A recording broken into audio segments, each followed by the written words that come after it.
Hi everybody, this is Judy at Judy in the Kitchen. Today we're talking about grapes, and I've got a list of tips and ideas for you for when you're using grapes. And this list is kind of long. This is part 2 in a 2-part series.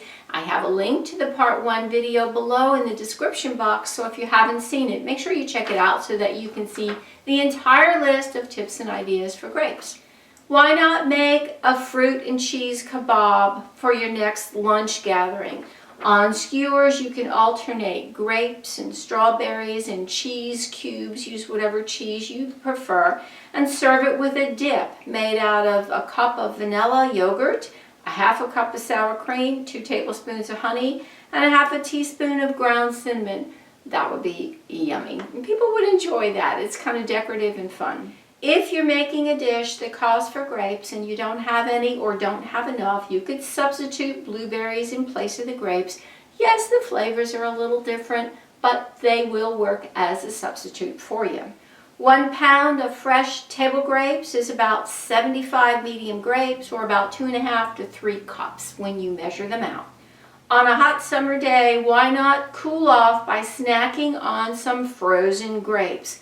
All you need to do is pull them off their stems, give them a little rinse and pat them dry, and then you could pack them into a freezer bag or container right there. But if you also want to freeze them so that they're not all frozen into one big clump, you could put them on a baking tray or a tray of some sort separately in a single layer, put them in the freezer and allow them to freeze, and then transfer them to a freezer bag or a container of some sort. Now, whether or not to line that tray with parchment paper, you can, but it's not absolutely mandatory when you're dealing with grapes. You could take a spatula and they'll lift off of the tray easily, even if you don't line the tray with parchment paper.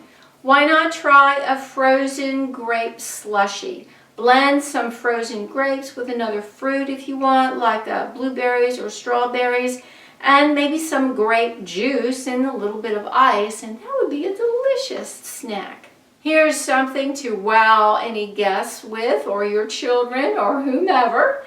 And you could try making chocolate dipped grapes.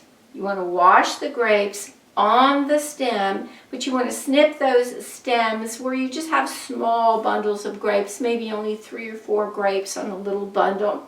And then you can dab them dry or just allow them to air dry a little bit, and then carefully dip them in some melted chocolate of your choice. It could be any chocolate that you want, but only dip them halfway. So you've got a little grape with the bottom half of it dipped in chocolate, the top half of the grape is exposed. So you're going to have some two-toned, very colorful, delicious little treats there.